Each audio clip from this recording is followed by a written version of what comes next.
बिस्मिल्लाहिर्रहमानिर्रहीम। अस्सलाम वालेकुम नाज़रीन, live with doctor Shahid Masood के साथ में हूं नाइला अली। नाज़रीन, वज़ीर आज़म इमरान खान साहब ने खैबर पख्तूनख्वा के बल्दियाती इंतखाबात में शिकस्त की वजह गलत उम्मीदवारों के इंतखाब को करार दे दिया। दूसरी जानब मरियम नवाज साहिबा आज अदालत के सामने पेश हुई। बादअज़ां मीडिया से गुफ्तगू करते हुए उन्होंने हुकूमत और नैब पर तनकीद की और कहा कि नैब के पास मेरे खिलाफ कोई सबूत नहीं, इसलिए नैब इल्तिवा मांग रहा है। इस समेत दिन भर जो अहम मौज़ूआत रहे हैं उन पर बात करेंगे। हमारे साथ स्टूडियो में मौजूद हैं डॉक्टर शाहिद मसूद। अस्सलाम वालेकुम डॉक्टर साहब। वालेकुम जी, आपको डॉक्टर साहब, फवाद चौधरी साहब ने आज कहा है कि पाकिस्तान के मुआशी अशारिये जो हैं वो मस्बत हैं। इन मुआशी मसाइल में हुकूमत का ये दावा क्या वाकई में है जो अवाम को नजर नहीं आ रहा? नहीं जी, बिल्कुल भी मेरे ख्याल से जो शौकत तरीन साहब बात कर रहे हैं और गवर्नर स्टेट बैंक बात कर रहे हैं और बाकी जो माहिरीन माशियात बात कर रहे हैं, और पाकिस्तान ने जो है वो कर्जा लिया है सऊदी अरेबिया से, रखवाया है, उस पर बहुत पहले बात हो चुकी है। तो कोई अशारी वगैरह मुस्बत नहीं है किसी भी किस्म के। और आने वाले दिनों के अंदर ये माशी पॉलिसीज़ अगर इसी तरह कंटिन्यू रखेंगे तो उसके नतीजे में इतना ज़्यादा कर्जा मुल्क पे हो जाएगा कि फिर आपकी कई नस्लें आगे उसको नहीं उतार सकेंगी।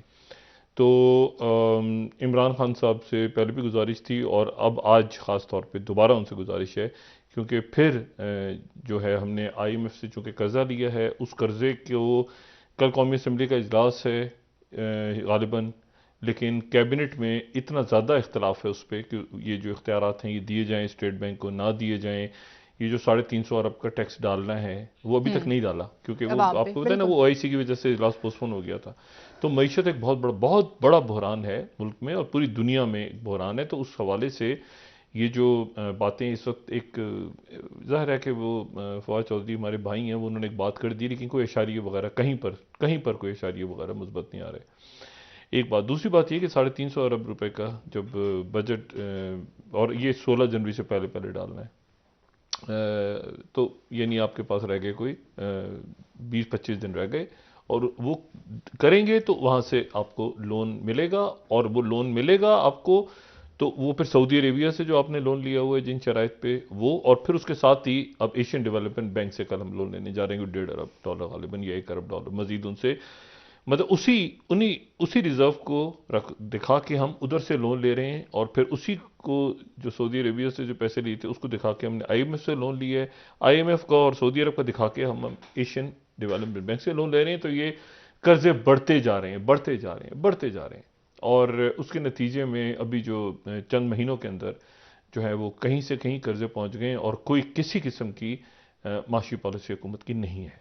ठीक है, ये जो KP में हुआ रिजल्ट्स और ये सारे, ये तो एक आप समझ लेना कि एक बहुत ही पेटी पॉलिटिक्स है इस मुल्क में, जो एक बात चलती रहती है। जो रियासत के इश्यूज़ हैं वो गवर्नेंस है, वो ये कि कर्जे कितने लिए जा रहे हैं, कैसे अदा होंगे, ये सीरियस इश्यूज़ हैं। तो इस वक्त जो है इसके ऊपर अपोजिशन के पास क्या हिकमत अमली है मैं नहीं जानता, हुकूमत के पास क्या है मैं नहीं जानता, लेकिन वो ये जो शराइत वगैरह और ये जो एक तूफ़ान महंगाई का आ रहा है, इससे संभलने का कोई रास्ता गालिबन हुकूमत नहीं सोच रही आउट ऑफ द बॉक्स जाके। और जो आउट ऑफ द बॉक्स, तो देखें बात यह है कि सोवियत यूनियन टूट गया था 91 में, और आज रशिया कहाँ खड़ा है जाके। वो मुल्क जो है वो खड़े होते हैं, खुद खड़े हो जाते हैं, ऐसे नहीं होता। मैंने पहले भी बात की, इससे ज़्यादा चाइना कहाँ था 47-48 में, तो उनकी खाना जंगी के बाद कितने इश्यूज, कितने प्रॉब्लम, वो इंटरनेशनल सिस्टम में था ही नहीं। वो WTO का मेंबर तो 9/11 के बाद बना है, और उसने आप देखें पिछले 20-21 सालों में वो कहाँ से कहाँ पहुँच गए, कि पूरी दुनिया का कैपिटल और जो है वो कंपनीज वहाँ इन्वेस्ट कर रही हैं, और प्रोडक्शन हो रही है, और ग्रोथ हो रही है, और कहाँ से कहाँ पहुँच गई दुनिया। और हम यहाँ पे लगे हुए हैं इसी में कि ये हो जाएगा तो बल्दियाती इंतखाबात में वो सीट जीत जाएगा, तो ये करेगा तो इसको टिकट मिल जाएगा। इससे निकल ही नहीं रही, रियासत के इश्यूज बिल्कुल अलग हैं। और मैं इस पे जो है वो गवर्नेंस तो कहीं पीछे रह गई अब, यानी मतलब वो नहीं जीता वो जीत गया, जिसको टिकट उसको वो हो गया आपस में। मतलब ये किस तरह से वज़ीर आज़म साहब जो हैं, वज़ीर आज़म साहब को जो उनके लोग रिपोर्ट दे रहे हैं कि जी PTI के लोगों ने ही PTI को शिकस्त दी थी, ये क्या बात हुई? मतलब कल को बुज़दार को बुज़दार हरा देंगे, या कल को इमरान खान हरा देंगे, क्या है? मतलब इसकी कोई लॉजिक, कोई सेंस समझ में, मैं तो इन बातों में ना मेरे पास ना दिमाग है मैं ख़राब करूं कि वो मतलब खुद ही आपस में हम लड़ गए हैं तो इसलिए हम हार गए हैं। मतलब ये क्या है? मुझे कुछ तुक है बात करने की कि हमें दूसरों ने नहीं हराया, हम खुद ही आपस में हमारी लड़ाई हो गई थी। और जब लड़ाई हमारी नहीं हो, लड़ाई क्या हो गई थी? पैसे लेके टिकट बेचे हैं, ये हुआ है। अच्छा, कमेटी बन गई है, वो कमेटी उन्हीं लोगों पे बनी है जिन्होंने, मतलब एक खान साहब को इससे निकलना होगा। मैं बार बार ये बात कह रहा हूं कि एक तो अंदरूनी इश्यूज हैं बहुत सारे, और दूसरी बात यह है कि वो बराह रास्त अब ऐसी जगह पे आ गए हैं मामलात के, अब खान साहब को बहुत संजीदगी के साथ, क्योंकि अब वो एक हद तक होता है ना कि आदमी हंसी मजाक भी कर लेता है, सब कुछ कर लेता है, लोग बातें भी सुन लेते हैं। अब लेकिन यहां पर जाके जब ये एक नए आप साल की तरफ जा रहे हैं और इकोनॉमी की पॉलिसीज नहीं है, और आपको हमें ये भी नहीं पता कि कैसे ग्रोथ शुरू होगी, कैसे हमने कहां से कितने कर्जे लेने हैं, कहां से क्या बात करनी है, हम अपनी शराइत पे बात नहीं कर पा रहे। यानी हमारे इंतहाई काबिल एहतराम है गवर्नर स्टेट बैंक, लेकिन वजीर आजम उनको हटा नहीं सकते, वो वजीर आजम को हटवा सकते हैं। ये कैसा, ये क्या असूल, मुझे बताए ना। ये कहीं दुनिया में सुना है आपने कि गवर्नर स्टेट बैंक कहेंगे तो वजीर आजम हट जाएंगे? उनकी वैसे पावर होगी, वजीर आजम उन्हें नहीं हटा सकते।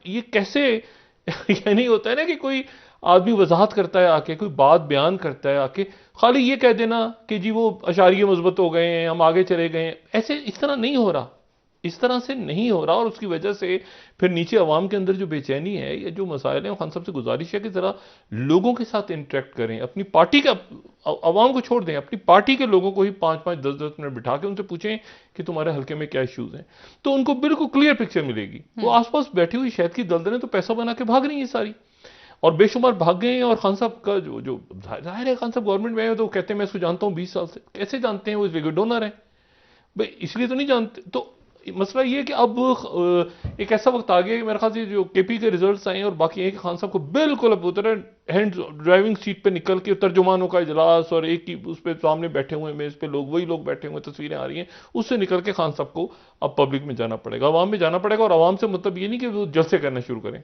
अवाम से मुराद ये कि लोगों से इंटरेक्ट करें और अपनी पार्टी से शुरू करें, अपनी पार्टी के एमएनए से एक एक करके रोज 10 मिनट 15 मिनट, और वो लोग जो जिनको मौका नहीं मिला पिछले 2-3 साल में उनसे मिलने का, और जो कहते हैं कि किसी तरह हमारी मुलाकात करवा दें, और अंदाजा लगाएंगे मीडिया से कांटेक्ट कर रहे होते हैं इनके एमएनए और एमपीज के, हमें किसी तरह वजीर आजम साहब से मिलवा दें। उनका ख्याल है कि शायद हम वजीर आजम साहब से मुलाकात करवा सकते हैं उनकी। तो मतलब है कि ये इश्यूज जो हैं ये रियासत के बहुत मुख्तलिफ हैं, और मैं इस बात की उम्मीद करता हूं अब भी कि खान साहब इश्यूज को संजीदगी के साथ, बहुत संजीदगी के साथ सुनेंगे अपने लोगों की बात, जो उनके पार्टी के लोग हैं अपने। और ये जो खाना जंगी की कैफियत है पार्टी में, जो मैं पहले भी बात कहता रहा हूँ हमेशा, उसकी ज़ाहिर है सामने आने शुरू हो गई है। इनके वजीर जो हैं वो, उन्होंने इंतहाई अहम वजीर, वो जो कि मीडिया पे भी बहुत ज़्यादा आते हैं, उन्होंने नवाज शरीफ साहब से रब्ता करके कहा कि जी मेरे पास जो है ये लोग हैं सारे।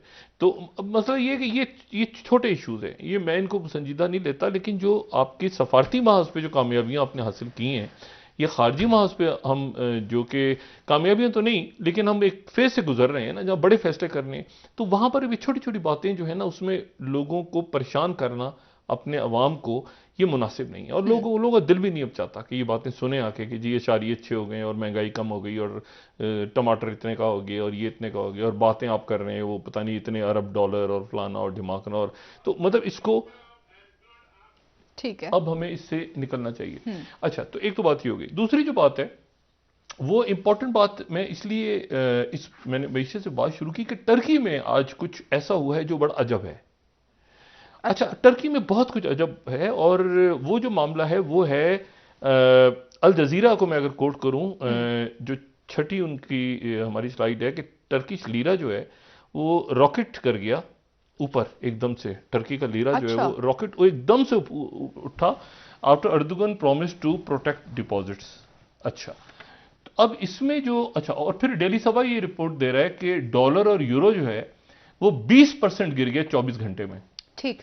अच्छा, और वो 24 घंटे में गिरा है टर्की लीरा, क्योंकि अर्दोगन ने स्टेटमेंट्स जो दी उसके बाद ही हो गया। और फिर उसके बाद जो है वो 24 घंटों में $1 बिलियन, जो 10वीं स्लाइड है, $1 बिलियन लोगों ने फॉरेन एक्सचेंज, जो उनके पास लोगों के डॉलर पड़े थे उन्होंने वो लीरा में कन्वर्ट करवा लिए हैं। अच्छा, अब ये जो है ना, इसको ये अचानक से पंप जो हुआ है डॉक्टर नहीं, साहब, नहीं, इसके ये पंप, रीजंस क्या है? मैं थोड़ी सी गुजारिश करूं, ये पंप इस तरह से हुआ है, देखें इसकी भी डिटेल्स आएंगी कि ये कहां तक, ये क्या हुआ है वहां पे, क्योंकि अभी बहुत से लोगों से बात हो रही है, तो बहुत से लोग मुख्तलिफ इस पे राय दे रहे हैं कि ये क्या, लेकिन बुनियादी बात ये हुई है कि अर्दुगन जो है उन्होंने आउट ऑफ द बॉक्स से काम किया है। अच्छा, यानी वो आईएमएफ के पास नहीं गए। बिल्कुल। अच्छा, हुआ ये कि अब जैसे उनका लीरा जो है वो नीचे जा रहा था और डॉलर ऊपर जा रहा था, जाते जाते वो 18 तक पहुंच गया था डॉलर। 18 से, यानी 18 लीरा आप दें तो $1 मिलेगा। तो अब जो है वो अचानक इस तरह से गिरा है कि 11 लीरा दें तो $1 मिलेगा। ये 24 घंटों में हो गया। ये 24 घंटों में लीरा स्ट्रांग हो गया, डॉलर नीचे गिर गया। ठीक है, अच्छा, डॉलर भी और यूरो भी, ये out of the box solution है। अच्छा, अब मुझे नहीं पता कि यहां पर पाकिस्तान की इकोनॉमी को या टर्की की इकोनॉमी को हम किस तरह से आपस में मिला जुला सकते हैं, लेकिन एक बात जो है देखें, बड़ी बुनियादी सी बात है। बुनियादी सी बात ये होती है कि हम लोग जब अपनी आम जिंदगी में सबसे आम चीज जो एक बुनियादी सी बात होती है, जितना हम समझते हैं मैशत को, यही है कि जी इंसान जाता है, उसके पास पैसे हैं और पैसे जाके उसने एक चीज खरीद ली। ठीक है, उसने जाके फर्ज करें उसने आटा या दाल या गाड़ी या टीवी या कोई प्लॉट या कोई चीज खरीद ली। अब दो तरीके हैं, एक तरीका तो यह है कि वो कैश पैसे दे दे, सही, और दूसरा तरीका यह है कि वो क्रेडिट कार्ड यूज करे, या क्रेडिट या उधार ले लिए किसी से कि यार 1 मिनट जरा मैं तुम्हें वापस कर दूंगा, और ये मैं उसने तो दे दिया सामान, क्योंकि उसको पता है उस आदमी को अच्छी तरह कि यार अगले महीने मेरी जो प्रॉफिट आ जाएगा मैं दोबारा कर लूंगा। ये कि बैंक जो है वो कम शरह सूद के ऊपर वो कह रहे हैं कि जी तकरीबन बहुत कम है, आप ले लें, बोरो करें, मैं लेता जा रहा हूं पैसा, लेते ठीक होता गया। तो ये होगी, ट्रांजैक्शन हो गई। अच्छा, अब ये ट्रांजैक्शन जो है ये जिसे कहते हैं ना कि वो एक बूम वाली कैफियत आ जाती है, यानी लोगों के अंदर एक फॉल्स सेंस आ जाती है कि यार बहुत अच्छा जा रहा है, सब बहुत अच्छा जा रहा है, और हर ये 5 साल के लिए होता है। एक एवरेज 1850 से ये 5 साल तक चल रहा है कि अच्छा। जी इंडस्ट्री लगा, पैसा लगाओ, क्या कर रहे हैं जी, प्लॉट खरीदते जाओ, प्लॉट खरीदो, प्लॉटों में लगाओ, क्या कर रहे हैं जी, वो सोना खरीदो, ये करो वो, मतलब एक आता है, उसके बाद वो बस्ट हो जाता है, वो जो बबल है वो बस्ट हो जाता है। ये 1850 से लेकर इसके 5 साल तक की लाइफ होती है एक बबल के अंदर, एक ऐसे बबल में जिसमें कोई प्रोडक्शन नहीं हो रही, जिसमें प्रोडक्टिव ग्रोथ नहीं हो रही। प्रोडक्टिव ग्रोथ ये है कि मिसाल के तौर पे मैंने देखें, ये जो लोन लेना है, ये लोन लेना कोई बुरी चीज नहीं है, लेकिन सवाल ये कि लोन मैंने किस चीज के लिए लिया है। अगर तो मैंने लोन इसलिए लिया है कि मैंने लोन से एक टीवी खरीदना है और टीवी खरीद के फिल्में देखते रहना है बैठ के, या ड्रामे देखते रहना है, तो वो कोई प्रोडक्टिव ग्रोथ नहीं है। अगर मैंने उसी लोन से मैंने एक ट्रैक्टर ले लिया, या मैंने उससे कोई ऐसा काम शुरू किया कि जिसके नतीजे मैंने कोई एक दुकान खोल ली जिससे वो रनिंग हो रही है, तो मैं उसमें मैं प्रोडक्ट को प्रोड्यूस कर रहा हूं कोई चीज। ठीक है, अच्छा, अब ये हो रहा है कि जी पाकिस्तान में वो जो कर्जा बाहर से आता जा रहा है, वो कर्जा कहां जा रहा है किसी को नहीं पता। यानी हम अगर इतने अरब रुपया, मुझे बताएं कि ये जो बात है कि हर शख्स को 10 लाख रुपए का इलाज मिल रहा है पाकिस्तान में, इसको कोई मानने को तैयार है? मैं भी बीमार हो जाऊं, अस्पताल जाऊं और मैं कहूं मेरे पास एहसास कार्ड है 10 लाख रुपए, तो मुझे कोई अस्पताल, मुझे एक अस्पताल बता दें पाकिस्तान का जो मुझे कहे, जो मुझसे बिल ना ले, ठीक है, और मैं कहे कि एहसास कार्ड है और 10 लाख रुपए में आप दाखिल हो जाएं और सर्जरी करवाएं अपनी, और इतने दिन यहाँ पे वीआईपी वार्ड में रहें। तो बात यह है कि वो इतने अरब हम कहते जा रहे हैं, और साथ ही हम लोन लेते जा रहे हैं। एक खास मरहला ऐसा आता है कि जिस मरहले पे जाके, अच्छा, जब ये पूरी सूरत हाल क्रिएट होती है ना, तो एक स्टैग्नेंट हो जाती है। इस वक्त पाकिस्तान की इकोनॉमी स्टैग्नेंट है।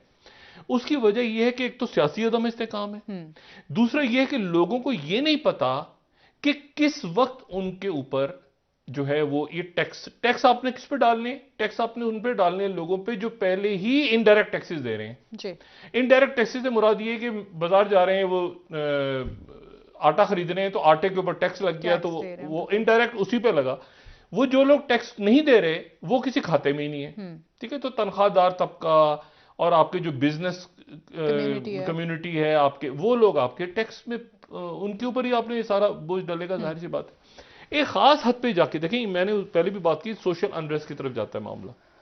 सोशल अंडर, और ये होती पॉन्जी, ये तो चार्ल्स पॉन्जी एक बंदा था। ये चार्ल्स पॉन्जी था, ये आया इटली से।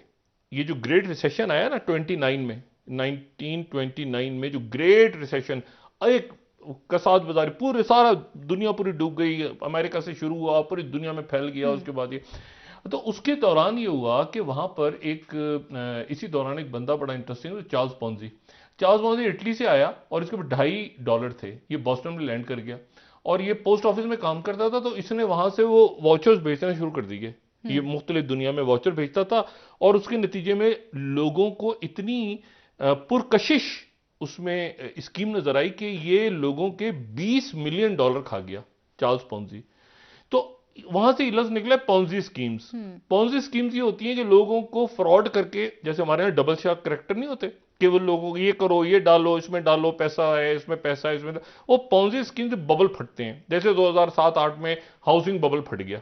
एक हाउसिंग का बबल था ना, ये इमारतें बन रही हैं, बड़े बड़े स्काई क्रैपर जी, घरों में लगाएं पैसा, खलीजी रियासतों में लगे, इधर लगाएं उधर लगाएं, और वो तड़ करके वो सारा का सारा जो है वो पूरा सिस्टम उनका गिर गया।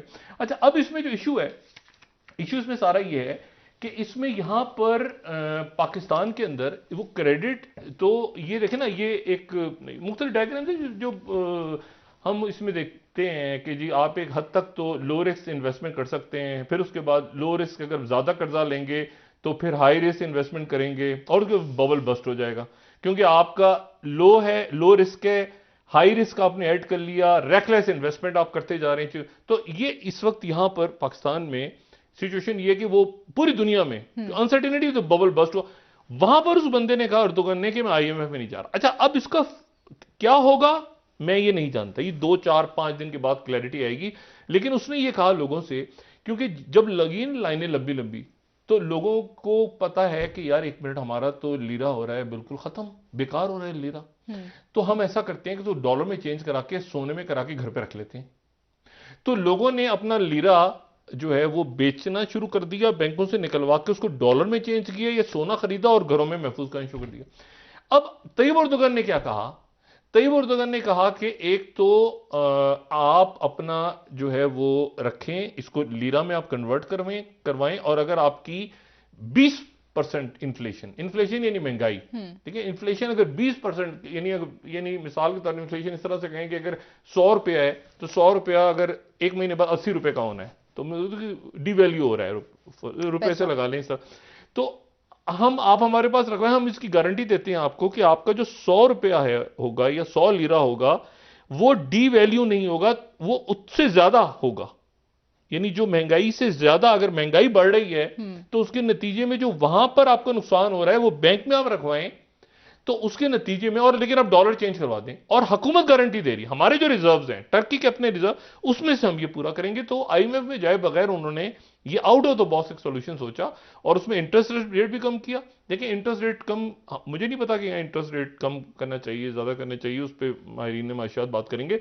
लेकिन किसी भी इकोनॉमी में अगर आप इंटरेस्ट रेट को थोड़ा सा कम कर देते हैं बैंक, तो इकोनॉमी चल पड़ती है, वक्ती तौर पे चलती है। क्योंकि लोग फौरी तौर पे क्या करते हैं कि यार 1 मिनट, यार वो क्रेडिट कार्ड से लो ना पैसे, 10 लाख रुपया ले लो यार, बैंक वाले ऑफर कर रहे हैं 10 लाख रुपए, तो 10 लाख रुपए ले लो। उठा के आपने जाके शॉपिंग की, और आपने यकीनन, आप सबके जहन में है कि यार, या बैंक से 10 लाख रुपए आपने उधार ले ली, लोन ले लिया, या किसी दोस्त से ले लिए, और उसके ऊपर सूद, आपको यकीन है कि अगले महीने जो है वो मैं इतने देता रहूंगा। फिर बैंक ने और ऑफर कर दिया आपको, क्या हाल है जी, कैसे हैं आप, ठीक है, वो आपने हमसे लिया हुआ है, एक हमारी और स्कीम आई है, उस स्कीम में आपको हम 20 लाख रुपए देते हैं। तो होते आप एक जगह वो डेट ट्रैप में आ गए आप। अब ऐसी जगह चले गए जहां पर आप खर्च, क्योंकि आप अपनी उस पैसे के नतीजे में, ये जो मिल्लत है ना इंसान की, वो जो पैसा बाहर से आ रहा है, वो चाहे बैंक से आ रहा है, चाहे कोई दोस्त से आप उधार ले रहे हैं, या चाहे आईएमएफ से ले रहे हैं, या आप एशियाई डेवलपमेंट, वो पैसा चूंकि आता जा रहा है, तो आप उसको इस तरह से खर्च कर रहे हैं कि यार कोई मसला नहीं है ना, उतर जाएगा ना, यार हमने कौन से अगली हुकूमत में होना है, ओ यार कोई दूसरा आ जाएगा, हम किसी और पार्टी में चले जाएंगे, फलाना, वो जिसने भुगतना भुगतेगा वो। अभी तो हम चलाए ना, अभी तो इलेक्शन जीते ना, महंगाई बढ़ गई है। अच्छा, ये आपकी वो चीज होती है जिसको आप शॉर्ट टर्म के अंदर, यानी 2 दिन 4 दिन, अच्छा अब हम ऐसी स्टेज पे 2-4 दिन भी नहीं हो पा रहा, देखिए ना, 2-4 दिन, महीना, वरना ही होता है कि बैंक नोट छापते हैं, महंगाई कम हो जाती है, या शरह सूद लोग उधार ले लेते हैं, कुछ स्कीम्स आ जाती हैं। अब वो भी नहीं हो पा रहा, जिसके नतीजे में 350 अरब का आपके ऊपर डल रहा है, क्योंकि इतना ज्यादा लोन आप उठा चुके हैं पूरी दुनिया से कि अब आप जब जा रहे हैं साहूकार के पास तो वो कह रहा है कि भाई मैं ये शराइत होंगी तो आपको कर्जा दूंगा। अच्छा, उनको अच्छी तरह पता है आपका, क्या क्योंकि आप जो है ये कर करके इतने अरब रुपया, इतने अरब रुपया, इतना हिसाब, आप चूंकि अपनी डोमेस्टिक ऑडियंस को ऐसी बातें सुनाते हैं कि वो समझते हैं कि अच्छा यार अभी तो आपने ऐलान किया है ना कि 50 अरब रुपया आपने उनको देना है और ये करना है और वो करना है। आप अपने घर की ऑडियंस को कुछ और सुना रहे हैं घर में, और जब बाहर जा रहे हैं तो आप उनसे कुछ और बात कर रहे हैं। यहां कह रहे हैं कि नोट जो है वो दरख्तों से गिर रहे हैं, वहां जाके कह रहे हैं कि आप भाई हमें पैसा दे दो। अच्छा, वो उसके साथ लिंक कर रहे हैं बाहर वाले।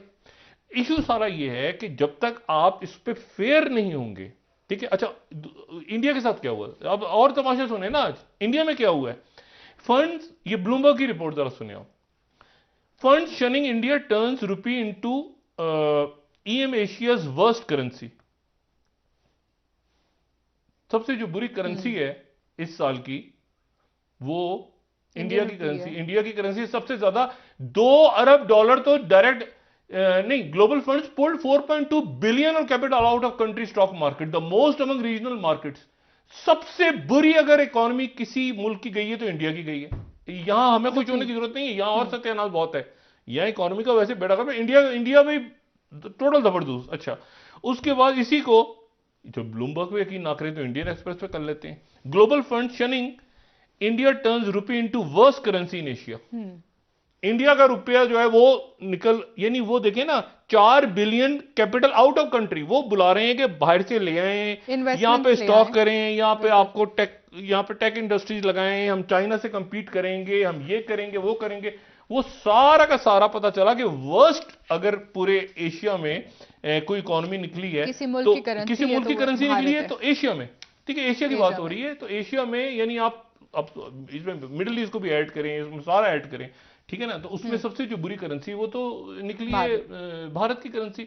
और 4 बिलियन वो बाहर ले गए लोग वहां से निकाल के। इसके ऊपर अब वहां पे उन्होंने देखना है कि कैसे ये कैसे हुआ है, ठीक है। और खासतौर पे उस वक्त जबकि आप कंपीट कर रहे हैं चाइना से और आप कह रहे हैं कि यहां पर आके इन्वेस्टमेंट्स करो और ये करो और वो करो। देखें, अमीर आदमी का और अमीर आदमी के कारोबार का बड़ा फर्क है, ये बड़ा फर्क है। ये मैं एक पता नहीं सादा से अल्फाज में समझ, मतलब मिसाल के तौर पे मैंने अगर जो है वो एक कारोबार शुरू किया है और मेरी एक दुकान है और उस दुकान के ऊपर मैंने लगा दिए हैं आप समझें कि 5 लाख रुपए, तो मेरी जो बुक्स हैं उन बुक्स में मैं घाटे में नहीं हूं, सॉरी, उन बुक्स में मैं घाटे में हूं क्योंकि मैंने उधार दिया है 5 लाख रुपया उस बिजनेस को, एंगेज किया हुआ है अपने। नहीं,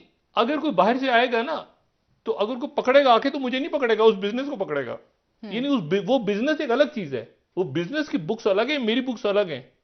वो बिजनेस जो है वो अपना प्रॉफिट मुझे दे रहा है क्योंकि मैंने इन्वेस्टमेंट की हुई है, लेकिन उसकी बुक्स अलग हैं, ठीक है ना। यानी वो मेरा खाता और बिजनेस का खाता अलग है, उनकी किताबें अलग चल रही हैं, मेरी किताबें, वो बिजनेस अलग इनकम टैक्स दे रहा है, मैं अलग इनकम टैक्स दे रहा हूं।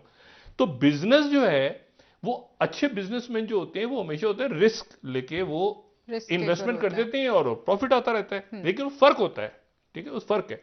अच्छा, एक बात तो ये हो गई। दूसरी जो बात है वो ये कि उसमें एसेट्स हैं ना, फिर एसेट्स हैं, कौन से एसेट्स हैं? एक तो ये है कि फिक्स एसेट्स हैं कि जी उसमें मैंने बिल्डिंग है तो मेरी बिल्डिंग है, फर्नीचर है तो मेरा है सारा। एक ये है कि वो जो मैंने लोगों को मुलाजिम रखा हुआ है वो मैं आगे पीछे कर सकता हूं, मैं इसमें मैं डिटेल में नहीं जा रहा। मैं आपसे सिर्फ बात कर रहा हूं कि इकोनॉमी को आउट ऑफ द बॉक्स जाके कर आपने ठीक नहीं किया। अब यहां पर आज ये सूरत हाल है कि जनाब बिल्कुल हमें ये नहीं पता, बिल्कुल नहीं पता कि रशिया और यूक्रेन का क्या मामला होने जा रहा है। जैक सुलिवन जो है वो जा रहे हैं इसराइल हंगामी तौर पे, ठीक है, नेशनल सिक्योरिटी एडवाइजर इसराइल का दौरा कर रहे हैं।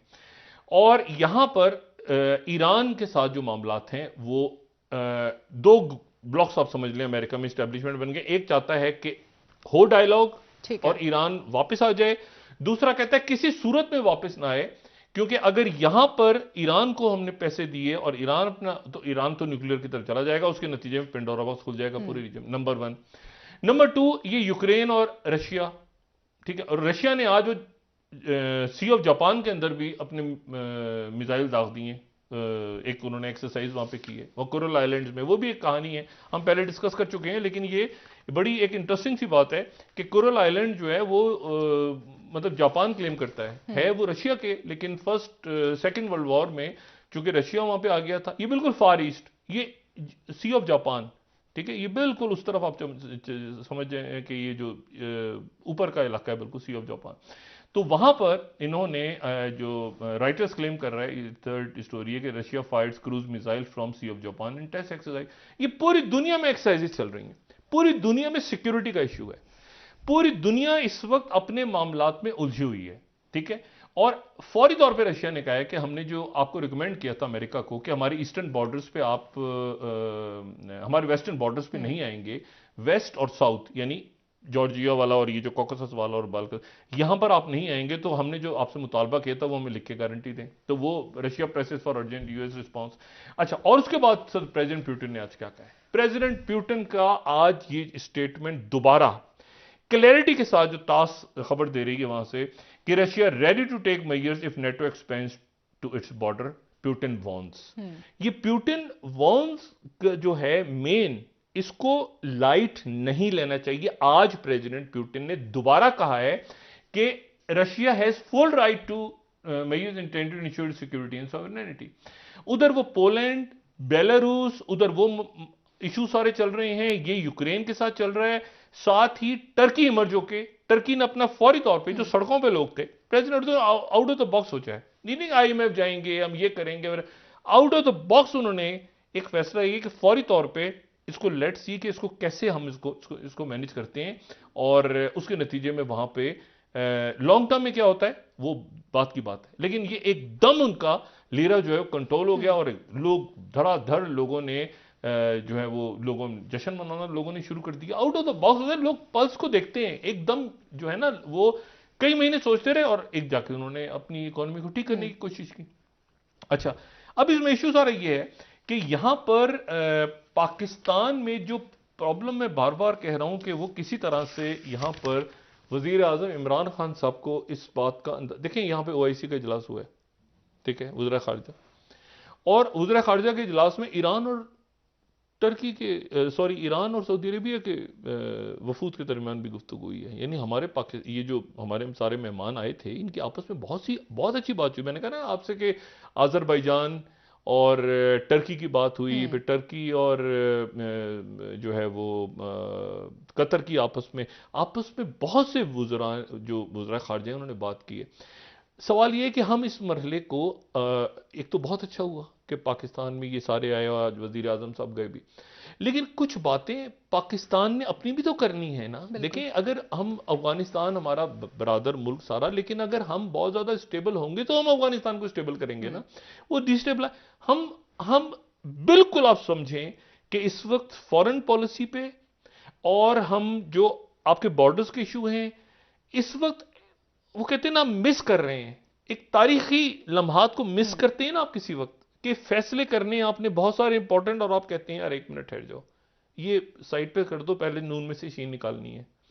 मसला ये है कि ये सारे आपके पास लोग आए हैं वज़ीर खारजा, और ये वज़ीर खारजा अपनी ईगोज को, अपने इंटरनल कॉन्फ्लिक्ट्स को, अपनी गहरे जो तारीखी उसको ख़त्म करके यहाँ पर आए हैं। और हमने बहुत खूबसूरत अंदाज में ये ओआईसी का सवाल ये कि हमने अपनी कोई बात, हमारी पाकिस्तान की बात हुई है उनसे, देखिए ना, मतलब है कि अफगानिस्तान के फंड्स तो खुल जाएंगे। सवाल यह है कि पाकिस्तान की भी जो शराइत हैं, क्या इन शराइत के ऊपर हमने ऐसे ही चलते फिरते अमेरिका से कोई बात की है कि यार आईएमएफ के जो कंडीशंस हैं इनको थोड़ा सा आप देखें?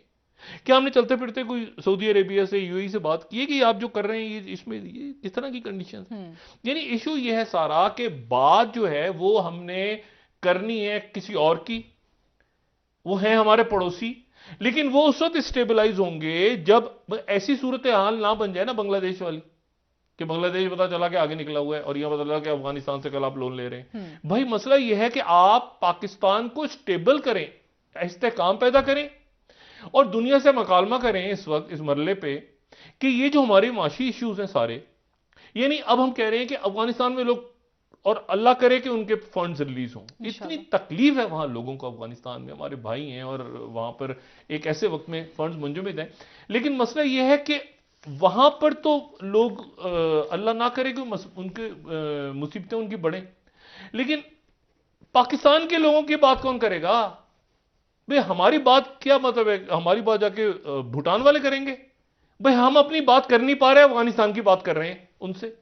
यानी यहां पर बात होनी चाहिए कि जी आप ये बताएं, उनके फंड्स तो आप करें, लेकिन देखिए हमारा जो बीच में सारा रोल रहा है, और हम उन्होंने हमारी तारीफ की, ये तारीफ को हमने उसमें शहद भी महंगा हो गया है, पता नहीं 2 नंबर है उसमें, हमने क्या गुड़ क्या पता नहीं खुदा जाने डाल के तो हमने तारीफ को अचार डालना है। ओ भाई हमने अपने पाकिस्तान, यहां पर आपकी बाहर की जो रेमिटेंसीज हैं वो आनी कम हो गई हैं। वो जो ग्राफ ऐसे गिरा है, ये जो 3 महीने के 4 महीने का पिछला ग्राफ है, जो खलीजी मुल्कों से लोग पैसा नहीं भेज रहे क्योंकि वहां पे वो रेट वो कह रहे हैं कि अभी हम रखेंगे, वहां पे पाकिस्तानी भेज रहे। इशू ये है सारा, इस पूरी पिक्चर में ट्रैवल फिर बंद हो रहा है, ओमिक्रॉन के नतीजे में वो फिर पाबंदियां लगनी शुरू हो गई। ये ओमिक्रॉन शायद इतना खतरनाक होता है नहीं होता, लेकिन उसके नतीजे में इकोनॉमी तो सारी खराब हो रही है ना दुनिया की। अब आप नए उसमें जब एंटर, ये पूरा ओआईसी का प्लेटफॉर्म ऐसा था इस मरहले पे कि पाकिस्तान को अपनी बात करनी चाहिए। ये जो है ना घिसे पिटे जुमले, खुदा का वास्ते से जाए, हमारी कुर्बानियों को दुनिया ने माना, इसको छोड़ दें आप, तो खाक माना। ओ भाई मसला ये है कि आप उनसे कहें कि देखें इशू ये है, ये अफगानिस्तान का इशू हमने रिजॉल्व किया और यहां पर अदम इस्तेकाम अगर होता है तो पाकिस्तान, लेकिन इशू ये कि वो कह रहे हैं कि 1 मिनट यार बात सुने, ये आप अपनी बात तो कम कर रहे हैं, उनकी ज्यादा कर रहे हैं।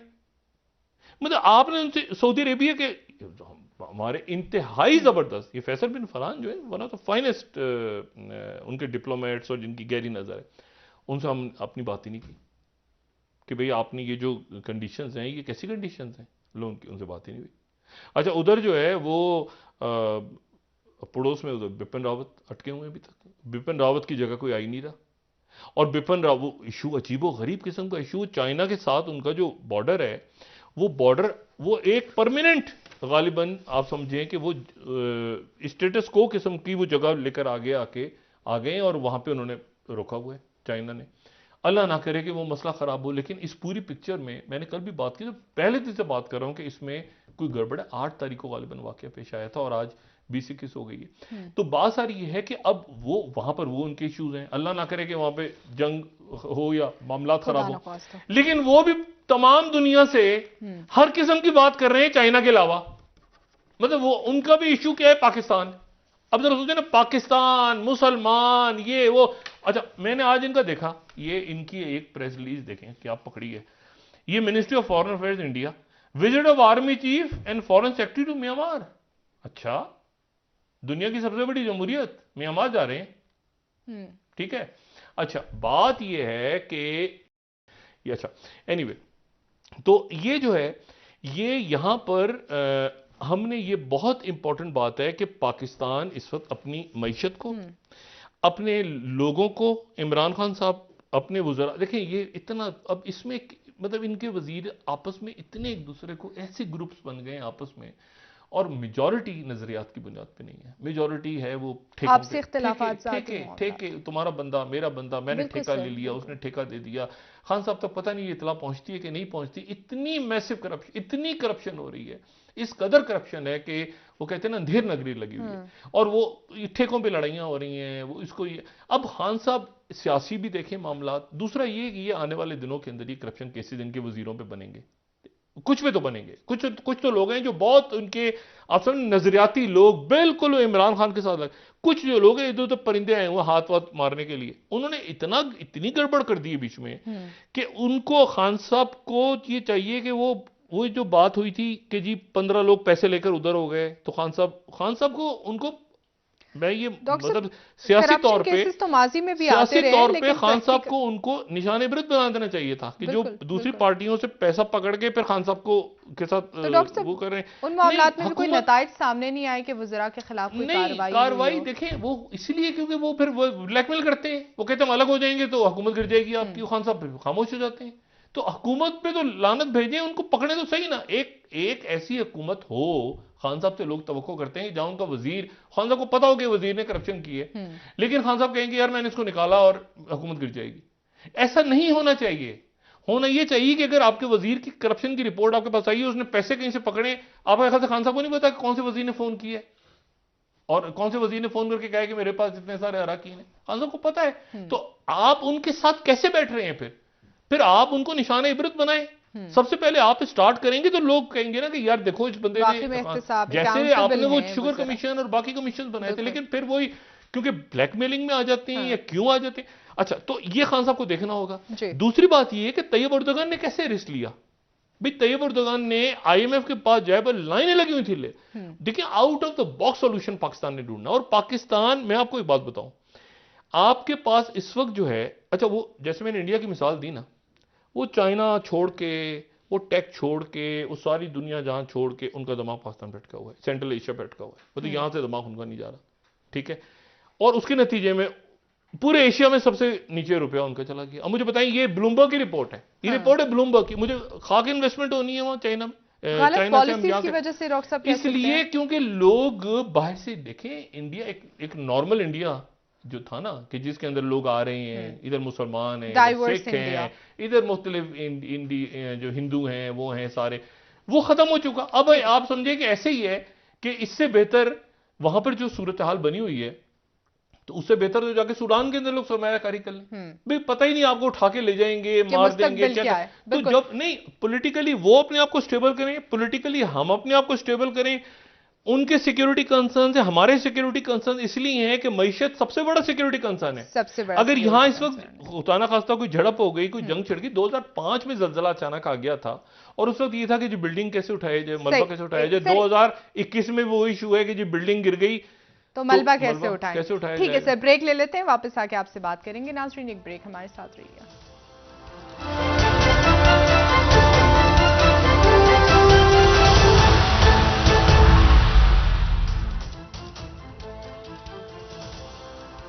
वेलकम बैक नाजरीन। जी डॉक्टर साहब, मरियम नवाज साहिबा की जानिब से आज कहा गया है कि शहबाज शरीफ साहब अगर वजीर आजम के लिए उम्मीदवार होते हैं तो हम उनके पीछे कर रहे होंगे। इससे पहले हमने इस तरह के बयानात मरियम नवाज साहिबा से खास कर नहीं सुने। शहबाज शरीफ साहब जो है वो सदर हैं, बिल्कुल, और शहबाज शरीफ साहब जो हैं वो, देखें, दो तीन बातें जहन में रखनी चाहिए। पहली बात तो ये कि नवाज शरीफ साहब जब उनका फैसला आया था नाअहलियत वाला, तो शाहिद खान अब्बासी साहब का नाम रिकमेंड किसने किया था? शाहिद खान अब्बासी साहब का नाम रिकमेंड किया था चौधरी निसार साहब ने, ठीक। और शहबाज शरीफ साहब पंजाब के वजीर आला थे, जाहिर सी बात है। और उसके बाद शहबाज शरीफ साहब और मरीम नवाज साहब, इन फैमिली के इश्यूज़ हैं, ठीक है। मैंने कहा फैमिली के इश्यूज़ में, और हमारे यहाँ एक बात जो चल रही होती है वो ये कि जी लोगों के ख़ानदानों के अंदर मतलब क्या रिफ्ट्स हैं, उनको गहरा किया जाए और लड़वा दिया जाए आपस में, तो उनको लड़वा दिया जाएगा तो हम जीत जाएंगे, तो ये फतह हो जाएगी। ऐसे नहीं, फतह गवर्नेंस के ऊपर होनी चाहिए। अब हम जिस दौर में दुनिया दाखिल हो रही है, हमने अपने बच्चों को, अपनी अगली नस्ल को हमने बहुत कुछ बताना है। हमने 5G बताना है, हमने साइबर सिखाना है, हमने टेक्नोलॉजी में आगे, ये दुनिया इस तरफ जा रही है ना दुनिया, मतलब अब यहाँ हम एंटर हो रहे हैं, 2022 एंटर हो रही है बिल्कुल, जहां पर आपने हाईली स्किल्ड लोग तैयार करने हैं, ठीक है। और आपने वही फिर इन्वेस्टमेंट्स आएंगी, वही बाहर जाएंगे, वही आपके काम यूनिवर्सिटीज़ के अंदर। डॉक्टर ताहिर शमसी एक इंतहाई हमारे प्यारे दोस्त जो हैं, वो इंतकाल फरमा गया, अल्लाह ताला उनके दर्जात बुलंद करे। और one of the finest people I ever met, और इनको देखा भी, इनके साथ काम भी किया, और हाफिज कुरान थे, और कमाल के आदमी थे। और बस बहुत ज़्यादा अफसोस, ब्रेन हेमरेज हुआ, और उसके बाद 2 दिन के बाद इतलाई कि वो उनका इंतकाल हो गया, अल्लाह ताला उनके दर्जात बुलंद फरमाए। लेकिन मैं आपसे सिर्फ कह रहा हूँ ये हाईली स्किल्ड हैं। अब देखें ना, ये क्या है, ये वो हैं जो सर्विस प्रोवाइडर्स हैं, टीचर्स सर्विस प्रोवाइडर्स हैं। ये जो सर्विस प्रोवाइडर्स हैं ना दुनिया में, इनका दौर है, क्योंकि इंडस्ट्रियल रेवोल्यूशन और उसके बाद एग्रीकल्चर, आपकी एग्रीकल्चर बेस इकोनॉमी होती थी, अभी भी बहुत बड़ा है और उसको चलते रहना चाहिए, जिसके नतीजे में आपके खुराक की किल्लत नहीं होती है सारा मामला। लेकिन फिर भी दालें बाहर से मंगवाते हैं आप, फिर भी आप चीनी भेज के बाहर से मंगवाते हैं, उसमें भी लूट मार। तो आपने ये भी नहीं किया, एग्रीकल्चर आपके पास है तो उसके नतीजे में आप अपनी दालें खुद बना रहे हैं और खुद खा रहे हैं, वो भी बाहर से मंगवा रहे हैं आप सारी, वो छोड़ दें आप। मैं सिर्फ भी बात कह रहा हूं कि जो सर्विसेज प्रोवाइडर है ना, उनका दौर आ रहा है। यानी चाहे वो मजदूर हो, चाहे वो स्किल्ड लेबर्स हो, चाहे वो डॉक्टर्स हो, चाहे वो हाउस वाइफ्स हो, जो जिनको कोई काम आ रहा है किसी भी, कहाँ एग्जैक्टली, तो वो उसमें जो है किसी भी फील्ड में, ठीक है वो तो उसमें, और साइबर और टेक्नोलॉजी, उस तरफ आपने जाना है। उस तरफ आप अगर नहीं जाते, वो दौर खत्म हो गया। वो बड़ा जी, बहुत बड़ा हमारा जो है ना, उसमें खेत है, उसमें एक आदमी बैठा होता है और 4 आदमी जो है उसमें सुबह सुबह बैठ के करना। आपने, वो कहते हैं ना शॉर्ट स्मार्ट, वो जगह को कैसे कंज्यूम करना है, कैसे उससे प्रोडक्शन बनानी है, कैसे बच्चों को आगे इन्वेस्टमेंट कैसे, तो उस तरफ दुनिया जा रही है। अब यहां पर पाकिस्तान में बहुत सारा पैसा लेके, मैंने आपसे कहा ना कि वो बैंक जब देखते हैं कि यार एक मिनट जरा, ये मतलब बैंक्स का तो काम ही है, एक बैंक हो, उनका बैंक बिजनेस है, वो आपको देते हैं पैसा इसलिए कि उसमें सूद आपसे लेते हैं वापस। कोई बंदा आपको, साहूकार जो होता है, वो उधार देता है तो देखो सूद लेगा, ठीक है। अच्छा, अब इशू ये है कि वो देखते हैं कि एक मिनट यार, ये तो ले रहे हैं ले रहे हैं ले रहे हैं ले रहे हैं, लेते लेते लेते लेते आप उसी तरह मुल्कों की तरह फिर वो आप दबते चले जाते हैं, दबते चले जाते हैं। फिर क्या होता है कि यार एक ठहर जाओ, उस आदमी से मैंने कर्जा लिया हुआ है 50,000 रुपए, अब उसका 50,000 रुपए में कर्जा कैसे उतारूं? तो मैं ऐसा करता हूं, इससे ले लेता हूं 50,000, और इससे 50,000 लेके, लेकिन साथ साथ मैंने उस 50,000 से अपना भी तो लिविंग स्टैंडर्ड ऊपर किया हुआ था ना, तो मैं ऐसा करता हूं 70,000 ले लेता हूं उससे, 50,000 में उसका कर्जा उतारूंगा और 20,000, तो अब उसके 70,000 चढ़ गया। उसके 70,000 उतारने के लिए मैंने उससे 1 लाख ले लिए, और 1 लाख लेके कहा मैंने कि 70 उसको देता हूं और 30 अपने ऊपर खर्च करूंगा, कि स्टैंडर्ड मेरा बढ़ गया, महंगाई बढ़ गई, 1 लाख इधर के चढ़ गए। ये आपकी, इस तरह नहीं चलता, ना इंसान चलता है, ना कारोबार चलता है, और ना तरक्की खाक कर रहे हैं आप, वो डेट के अंदर फंसते जा रहे हैं। ये मैंने कहा ना कि हमने सऊदी अरेबिया, IMF से लेने के लिए सऊदी अरेबिया से लिए, अब सऊदी अरेबिया IMF को दिखा के हम एशियन डेवलपमेंट, ये आगे कौन उतारे? और इसमें आपका जो रुपया है, देखिए आप ले रहे हैं डॉलरों में, ले रहे हैं डॉलरों में, जब वापस आप करेंगे तो आप यहां से रुपए को उस वक्त के डॉलर में, यानी मिसाल के तौर पे फर्ज करें आपने आज से 5 साल पहले लिया था, तो उस वक्त अगर 100 रुपए का डॉलर था, फर्ज करें, तो आपने कर्जा लिया तो $100 में, जब वो $1 आप वापस करेंगे डॉलर, तो वो 200 रुपए का होगा, 180 का होगा। बात यह है कि उसके नतीजे में जो मुल्क के ऊपर कर्जे बढ़ रहे हैं रुपयों में, जो लोग बात करते हैं, क्योंकि आप ले किसी और फॉर्म में रहे हैं और उसी फॉर्म में वो कहेगा एक मिनट है, जो है मैं डॉलर में दे रहा हूं, डॉलर में लूंगा वापस। वो आपसे ये थोड़ी कह रहे हैं कि मैं रुपए का चेंज को, डॉलर में रहो, डॉलर, ये यूरो में रह रहे, यूरो में लूंगा वापस। उसी उसी जैसे आपके दुनिया भर में होता है हिसाब किताब, उधार देने वाले जो लेंडर्स होते हैं, बोरोवर्स होते हैं, उनकी, वो लेंडर्स की ये कंडीशन जो मानी है आपने जाके, और अब फिर अब मुझे बिल्कुल नहीं पता कि एशियन डेवलपमेंट बैंक से आप जो कर्जा ले रहे हैं उसकी क्या शराइत है, क्या शराइत वो कल उस पर मुआहदे हो जाएंगे। अब वो क्या शराइत होंगी? वो बड़ी नरम शराइत पे किया हमने। अच्छा जी, वो नरम शराइत पे आपको नहीं, क्योंकि आदत पड़ गई ना, वो भी कर्जा हो गया, वो भी कर्जा हो गया, वो भी कर्जा हो गया, ये भी हो गया, उधर से हो गया।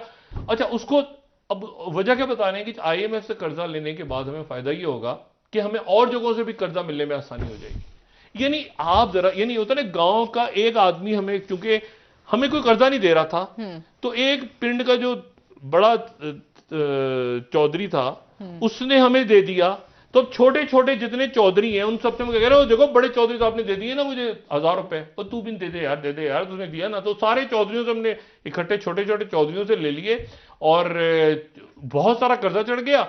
और ये इस तरह तो नहीं चलता काम। तो अब बात यह है कि मैं तो हैरान हूं कि एशियन डेवलपमेंट बैंक से कल हम लोन लेने जा रहे हैं, और उनसे वो लोन हमें क्यों दे रहे हैं? कि उनको बता रहे हैं कि IMF ने लोन दिया, और IMF ने अभी नहीं दिया। IMF ने यूं दिया कि सऊदी अरेबिया ने हमें पैसे दे दिए, और मजीद कोई शराइत है डॉक्टर साहब IMF के? नहीं, अभी पूरी करनी है ना, 350 अरब का हमने वो मंजूर करवाना है। पार्लियामेंट का इजलास अभी तो हो नहीं रहा जी भाई, ये इजलास होना था ना OIC की समिट से पहले।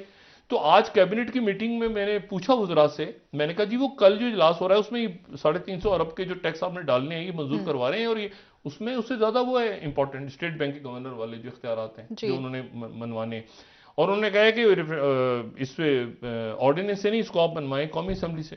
तो कौमी असेंबली का सेशन कब होता है, और अचानक क्या उसमें अचानक पेश हो जाता है? क्योंकि देखिए इमरान खान साहब के लिए और हुकूमत के वज़रा के आपस में चल रहा है ना मसला। खान साहब भी इसमें फंस गए हैं, शायद उनके वज़रा भी आपस में कह रहे हैं कि ये नहीं होना चाहिए, मेजॉरिटी कह रही है नहीं इन शराइत पे होना चाहिए, कर लिया है उन पे, नहीं अगर करते तो वो 72 घंटे में सऊदी वापस ले लेंगे पैसा और साथ उसके जो सूद चढ़ चुका होगा इस अरसे में पूरे। तो हम उनके साथ कमिटमेंट सारी करके आ गए हैं और हम अब तो ये इकॉनमी जहां इतना कुछ कर लिया है खुदा का वास्ता, मतलब अब क्या बात की जाए, तो ये मसाइल तो हल हो जाएंगे। लेकिन मसला ये है कि ये इसके लिए आपको out of the box solution ढूंढना पड़ेगा। आपको वो कहते हैं ना कि वो उन्हीं तारों के लौंडों से आप दवा लेने के लिए बार बार जो आपको यहाँ पर पहुंचा के जिन्होंने 72 सालों के अंदर इस तरह की कंडीशंस पे आपसे साइन करवा रहे हैं और आराम से करवा रहे हैं, आराम से आप ऐसे करें ऐसे करें और आप हिचकिचा भी नहीं फैटा पे बात। ईयू आया हुआ था यहाँ पे, ईयू के लोग इतने प्यारे उनके लोग हैं यहाँ पे जो आए हुए थे, इतने अच्छे लोग हैं हमारे मेहमान, हमने बात ही नहीं की फैटा ना फैटा पे बात हम कर रहे हैं ना हम बात कर रहे हैं उनसे कोई अपने बस ये कह रहे हैं कि हमारी तारीफ की अमेरिका ने। बहुत शुक्रिया डॉक्टर साहब। नाजरीन प्रोग्राम का वक्त खत्म हुआ, कल इंशाल्लाह दोबारा आपसे मुलाकात होगी। मुझे नाइला अली को इजाजत दीजिए। तारीफ ना करें हमारी, अपना दोस्तों रिश्तेदारों गिरदो नवाह के लोगों का सब ख्याल रखिएगा। अल्लाह हाफ़िज़।